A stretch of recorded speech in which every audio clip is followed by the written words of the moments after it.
오늘 말씀은 천국은 마치 맛과 풍미가 아주 뛰어난 빵으로 만드는 누룩과 같아서 다른 사람들에게 선한 영향력을 미치게 한다 하는 말씀입니다. 여러분들은 이 세상에서 가장 고상한 지식이 무엇이라고 생각하십니까? 성경은 사도 바울을 통해서 이 세상에서 가장 고상한 지식이 무엇인가를 말씀해 주셨습니다. 빌립보서 3장 8절의 말씀인데요, 합독합니다. 내 주 그리스도 예수를 아는 지식이 가장 고상하기 때문이라 했습니다. 왜 예수님을 아는 지식이 가장 고상한 지식이 될까요? 어느 글에서 보니까 예수님을 아는 지식이 가장 고상한 이유, 그 이유는 예수님에 대한 지식을 알면은, 예수님의 말씀이 내 마음속에 들어오면은 내 것, 내 집, 내 땅, 내 가족이라는 이런 작은 이기적 욕망에서 벗어나서 이웃, 지구, 우주라는 이타적인 욕망의 사람으로 변할 수 있기 때문이라 했습니다. 바라기는 우리들도 세상에서 가장 고상한 지식이신 예수 그리스도를 지금보다 조금 더 깊이 알아서 남들을 위해서 이타적인 욕망을 가진 사람으로 살아낼 수 있기를 주의 이름으로 축복합니다.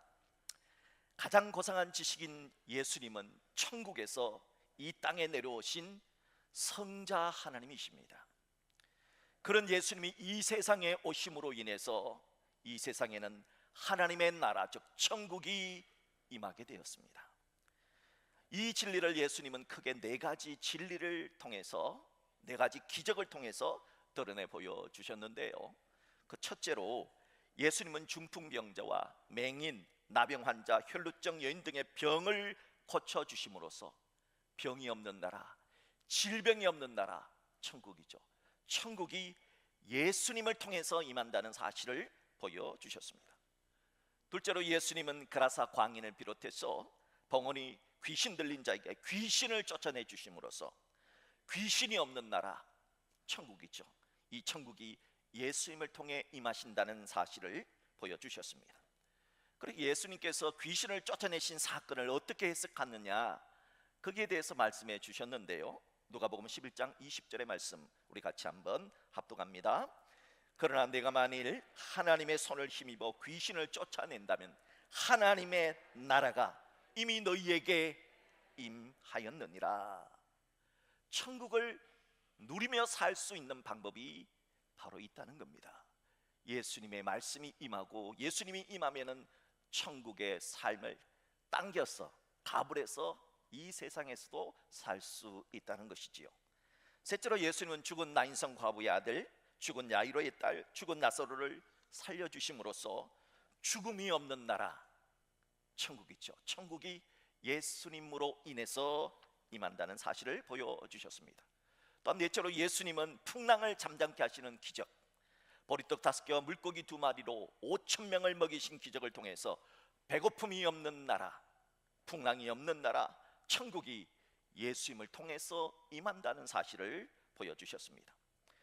그러니까 예수님께서 이 땅에 오셔서 행하신 그 수많은 기적들은 예수님의 능력을 과시하기 위한 것이 아니라 천국이 누구에 의해서 시작되느냐, 천국은 누구에 의해서 갈 수 있느냐, 예수님이다.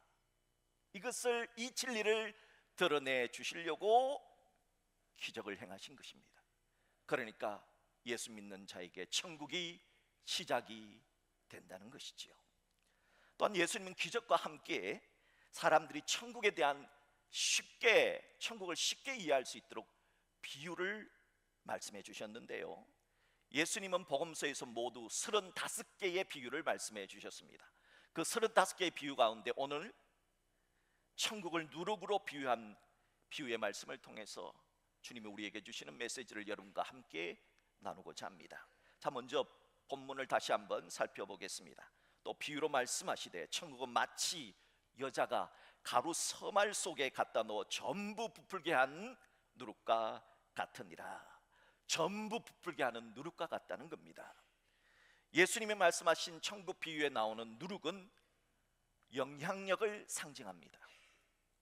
누룩에는 선한 영향력이 있고 악한 영향력이 있는데요, 먼저 선한 영향력은 누룩은 밀가루 반죽을 전부 부풀게 해서, 여러분이 누룩이 싹 들어가면은 이 누룩이 일을 해요.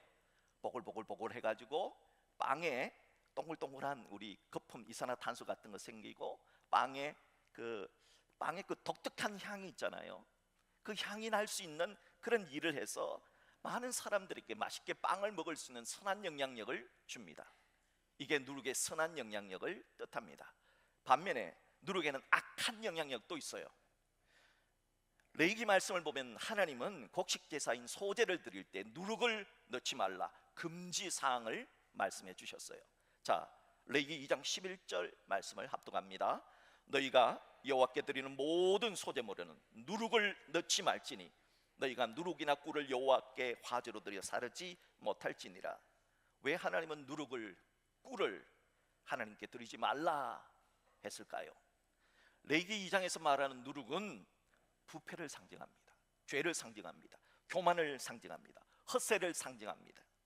또한 레위기 2장에서 말하는 꿀은 세상의 달콤함을 상징하기 때문에 하나님께 드릴 때는 우리의 모습 그대로 진실하게 드려야 한다는 의미에서 누룩이나 꿀을 하나님께 드리지 말라 했던 것이지요. 이렇게 누룩은 현재 있는 것보다 심하게, 이게 우리가 소위 말하면 심하게 그 허풍을 치는 거 말이죠. 부풀리는 거, 그런 것을 뜻합니다. 그렇기 때문에 하나님께 드리는 제물에는 그런 누룩을 넣지 말라 했던 겁니다. 그래서 예수님도 누가복음 12장 1절에 보면은 바리새인들의 누룩, 곧 외식을 조심하라 하며 누룩을 외식으로 겉만 번들어한 것이고 속에는 아무 실속이 없는 그런 외식으로 해석을 했던 것입니다. 예수님은 바리새인들의 외식처럼 누룩은 다른 사람들에게 나쁜 영향력을 미칠 수 있다, 그래서 경계하고 조심해야 한다 했던 겁니다. 이렇게 누룩에는 선한 영향력 그리고 악한 영향력이란 서로 두 가지 상반되는 상징성을 가지고 있습니다. 그러므로 오늘 예수님이 말씀하시는 마태복음 13장의 천국이 누룩 같다 하는 비유를 통해서는 이 상대방을 좋은 쪽으로 변화시키는 선한 영향력을 가리키는 것으로 해석을 해야 하는 것이 맞다는 뜻입니다. 예수님은 천국을 쉽게 이해하기 위해서 집에서 식구들을 위해서 맛있는 빵을 만드는 한 여인을 예로 드셨습니다.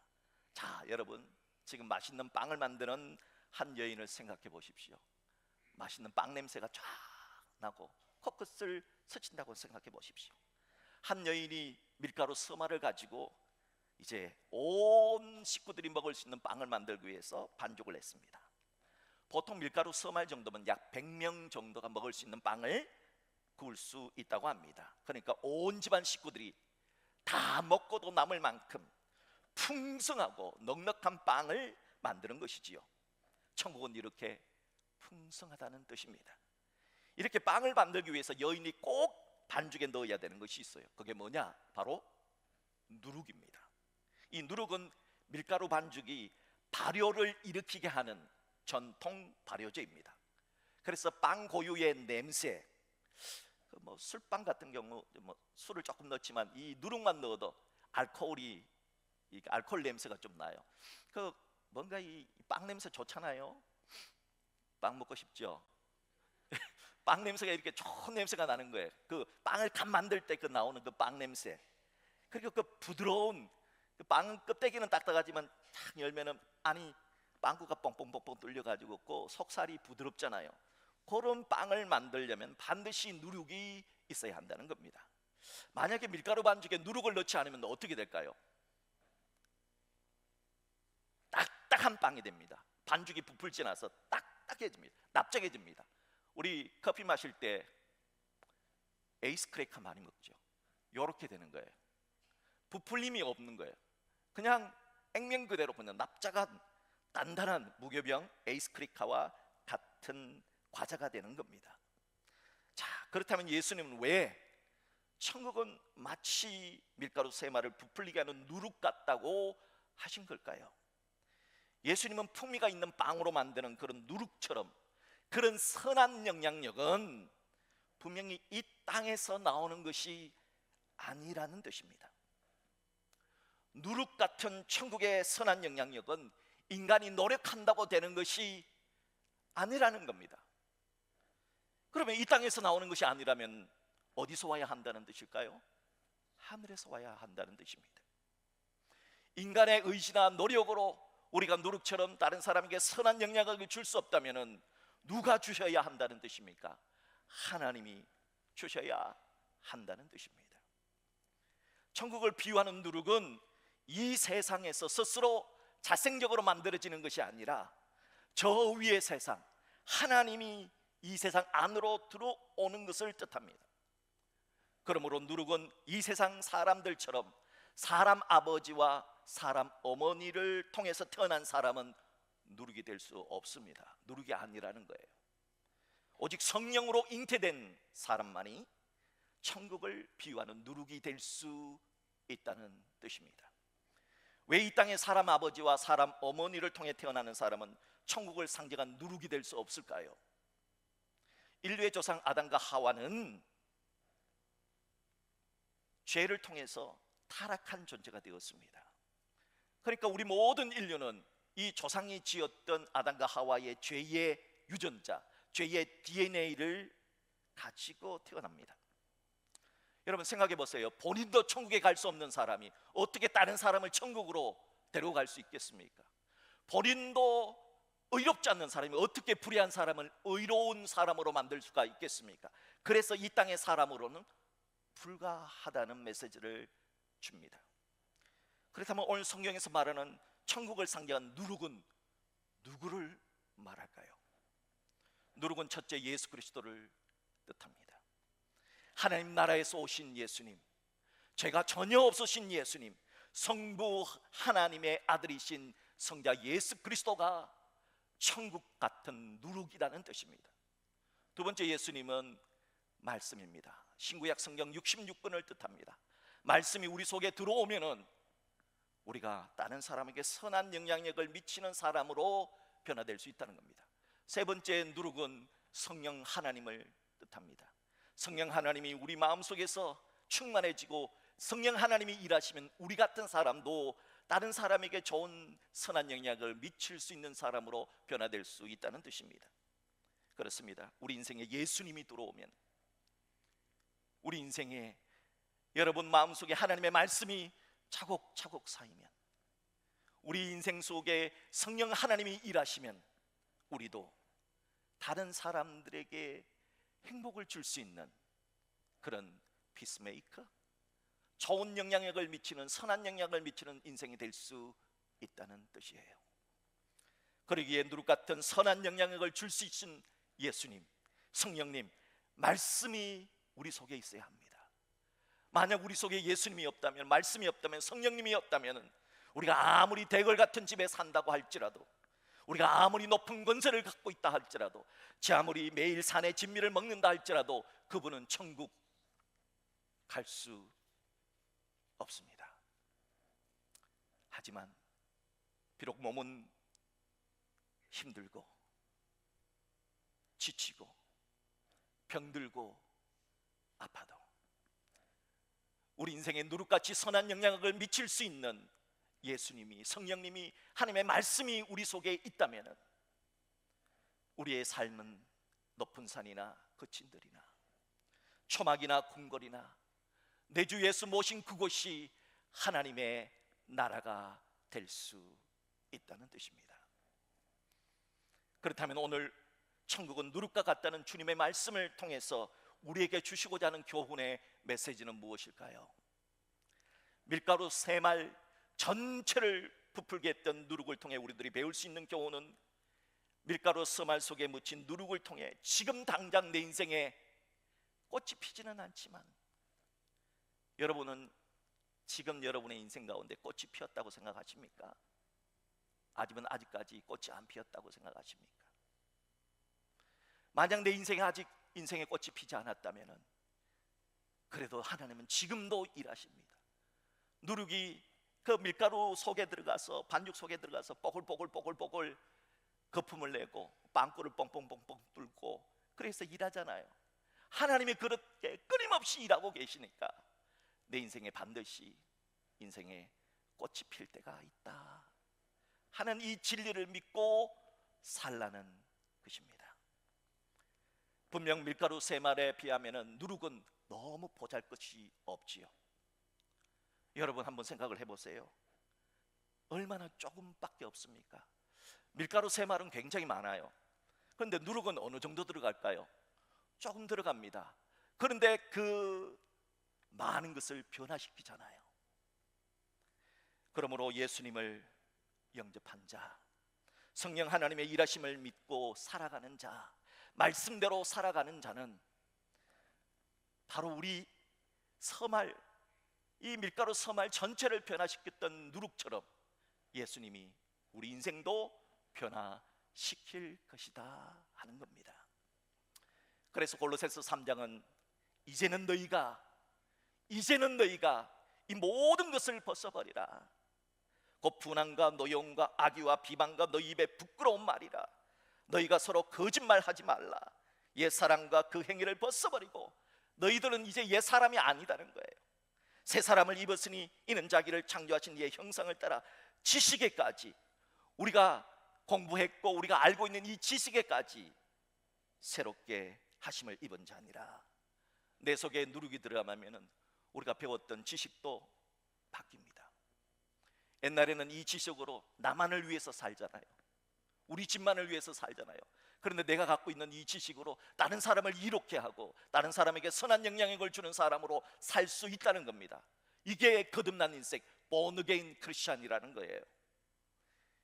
바로 이것이 내 속에 들어오신 누룩 대신 예수 그리스도, 성령님 하나님의 말씀이 일으키는 선한 영향력이라는 겁니다.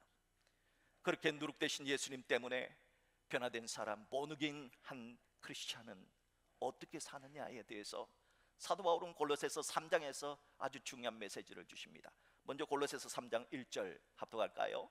그러므로 너희가 그리스도와 함께 다시 살리심을 받았으면 위의 것을 찾으라. 어떻게 살아요?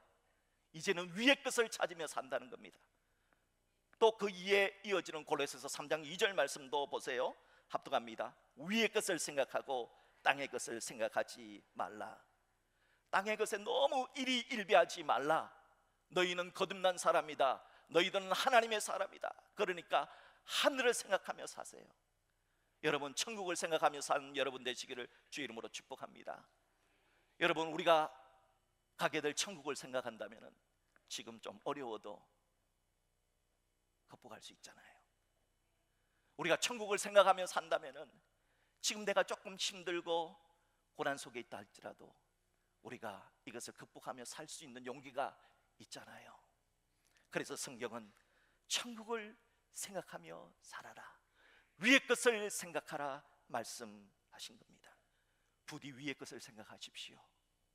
너무 땅의 것에 일희일비하지 마시고 천국을 생각하며 살아내는 우리 모두가 될 수 있기를 주의 이름으로 축복합니다.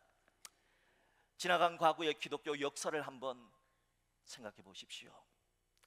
누룩 대신 예수님은 2000년 전 이스라엘 땅에서 12명의 제자로 천국 운동을 시작하셨습니다.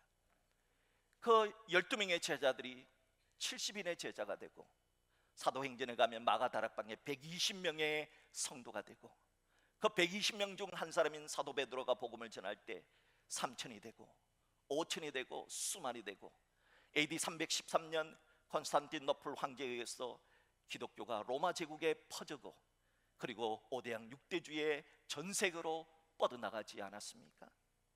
이렇게 기독교의 역사는 미창의, 처음에는 미약했지만은 심히 장대게 되는 미창의 역사를 우리에게 보여줍니다. 누룩과 같은 예수님을 주님으로 받아들인 개인들, 나라들, 민족들이 어떻게 변화되었습니까? 죄에서 자유를 얻게 되었습니다. 노예 해방이라는 상상도 못하는 은혜를 받았습니다. 카스트 제도나 우리나라의 산업공상과 같은 신분 제도에서 해방되었습니다. 이사야 선지자가 이사야 61장 1절에서 예언했던 것처럼 가난한 자가 아름다운 소식을 듣게 되었습니다. 마음이 상한 자가 고침을 받게 되었습니다. 포로된 자가 자유를 얻게 되었고, 갇힌 자가 노임을 받게 되었고, 슬픈 자가 찬송의 옷을 입게 된 것입니다. 그것이 바로 우리 눈에는 작은 누룩 같지만은 얼마나 아름다운 선한 영향을 미치는가를 보여주는 증거라고 할 수 있습니다.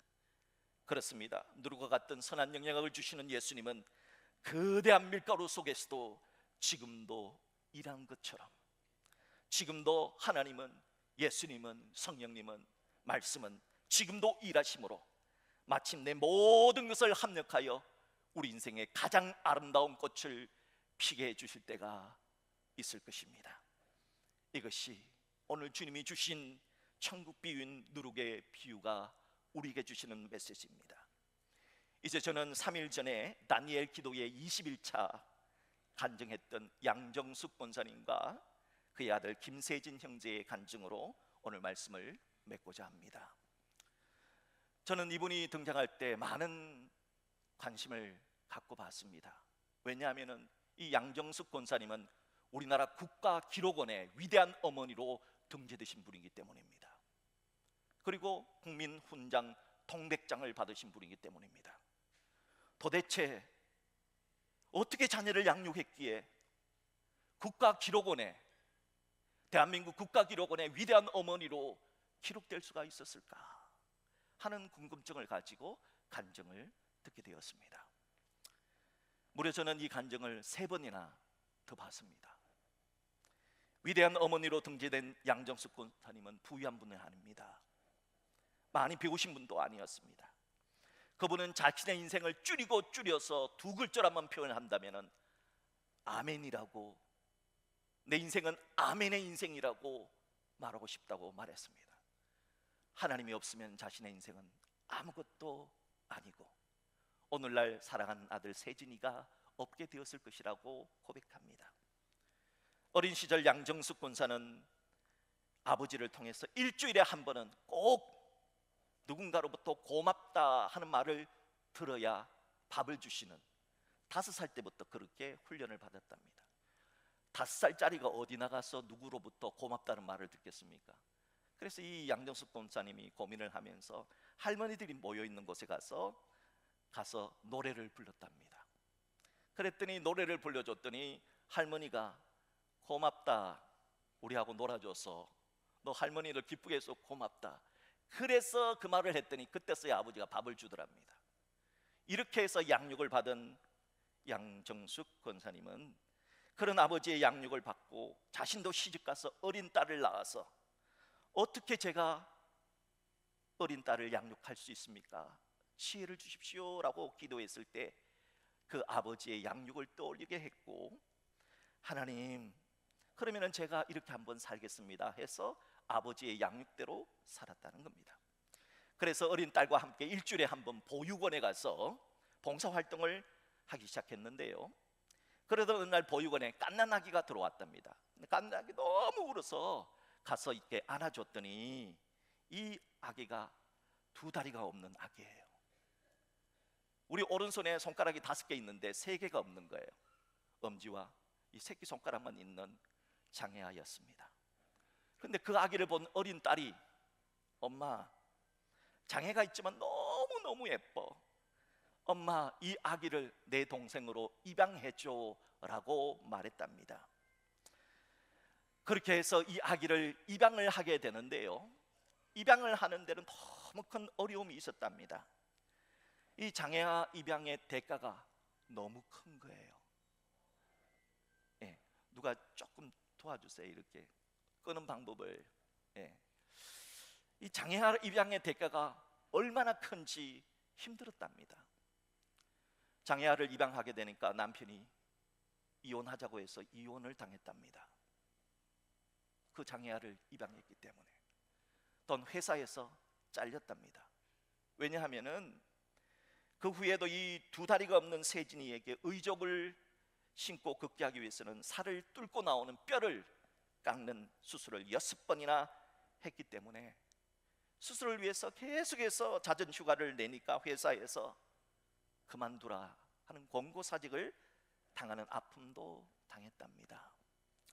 그래서 양정숙 권사님이 할 수 있는 일은 밤에 아이들을 잠을 재운 후에 밤에 나가서 대리운전을 하는 거였대요.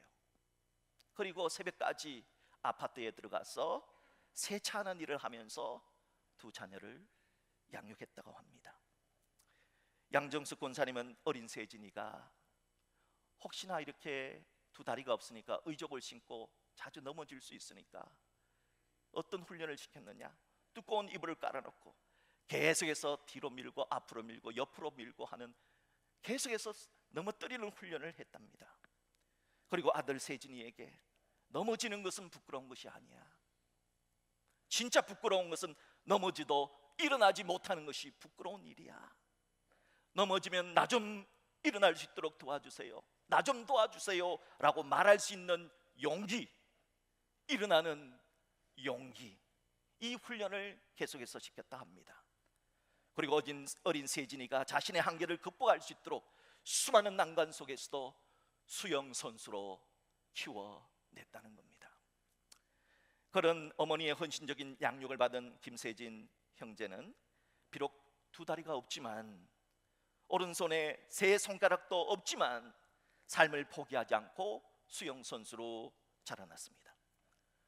김세진 형제의 별명은 로봇 다리 수영 선수로 불리며 2013년 아시안게임 장애인 아시안 청소년 대회에서 금메달을 획득했습니다. 놀라운 사실은 세계 최초로 장애인으로서 비장애인과 함께하는 올림픽 대표 선수로 선발되었다는 겁니다. 2016년 리우 올림픽에 출전을 하게 되었는데, 여러분, 장애인이 비장애인하고 어떻게 올림픽에 같이 나갑니까? 그런데 같이 나가는 놀라운 은혜를 받고 열심히 수영 선수로 활약을 했습니다. 수영 선수로 은퇴한 이후에도 세진 형제는 누군가에게 도움을 주는 자가 되려고 노력하고 있다고 말했습니다. 그런 이런 일이 있었대요. 세진 형제가 어떤 선교단체로부터 편지를 받게 되었는데, 인도네시아의 한 아이가 오토바이 사고로 두 다리를 잃어버렸대요.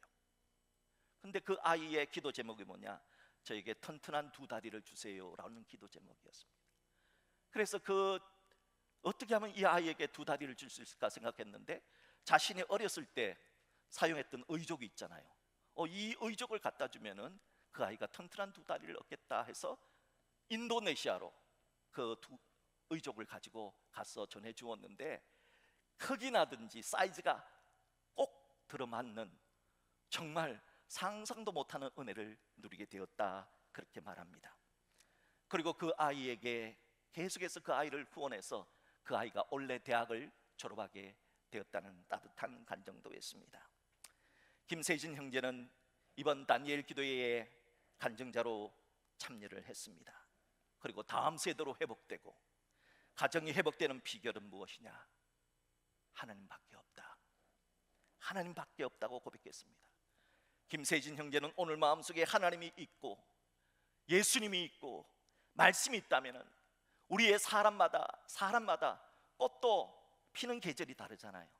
봄에 피는 꽃, 여름에 피는 꽃, 가을에 피는 꽃, 겨울에 피는 꽃이 다르지만, 하나님께서는 그 마음속에 천국, 그 예수님을 주신다면, 예수님이 있다면 언젠가는, 지금은 꽃이 피지 않는 계절이기 때문에 꽃을 피울 수가 없지만 언젠가는 반드시 꽃을 피우는 인생을 살아가게 될 것이다, 그렇게 말하면서 힘내라고, 포기하지 말라고, 할 수 있다고, 하나님이 우리와 함께 하신다 하면서 언젠가 반드시 꽃이 피게 되는 그날을 위하여 우리 함께 이 믿음의 길을 걸어갑시다 하는 아름다운 간증을 했습니다.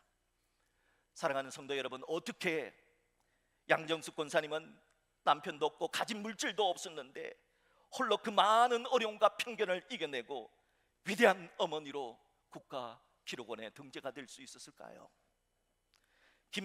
김세진 형제는 마음속에 도대체 무엇이 있었길래 두 다리도 없는데, 오른손 다른 사람 다 갖고 있는 5손가락 가운데 3손가락이 없는데도 저렇게 얼굴에 그늘 없이 자랐고 타인에게 영향력을 미치는 자로 살겠다고 그렇게 고백하는 사람이 될 수 있었을까요? 그것은 오늘 예수님이 말씀하신 누룩의 비유처럼 세진 형제의 마음속에, 양정숙 권사님의 마음속에 누룩 같은 예수님, 누룩 같은 하나님의 말씀이 그것에 박혀서 점점점점 부풀려서 그의 인생을 변화시켜 나가기 때문이 아니겠습니까? 사랑하는 여러분, 여러분은 예수를 믿는 그리스도인입니다. 우리는 하나님의 말씀을 믿는 그리스도인입니다. 우리 속에 임한 예수님, 우리 속에 임한 하나님의 말씀이 자란다면 우리도 누군가에게, 다른 사람에게 선한 영향을 미치는 삶으로 살 수 있지 않을까요? 오늘 말씀을 기억하십시오. 하나님은 우리에게 예수님이라는 누룩을 우리 속에 심어주셨습니다. 하나님의 말씀이라고 하는 신구약 성경 66권을 우리에게 주셨습니다. 여러분, 이 신구약 성경 66권이 그냥 들고 다니는 폼이 아니에요. 이 말씀을 여러분이 읽고 암송하고 묵상함으로 이 말씀이 우리 마음속에 박혀서 우리의 인생이 변화되고 우리가 누룩처럼 전체를 부풀리게 하는 아름다운 빵이 되는 것처럼 누군가에게 다른 선한 영향력을 끼치는 인생으로 살 수 있기를 주님의 이름으로 축복합니다. 여러분, 지금 인생의 꽃이 안 피었습니까? 언젠가는 하나님이 함께 하시면 우리 인생에도 아름다운 꽃이 피게 될 것입니다. 그날을 생각하며 기도하며 절하지 말고 포기하지 말고 믿음의 길을 걸어갈 수 있는 우리 모두가 될 수 있기를 주님의 이름으로 축복합니다.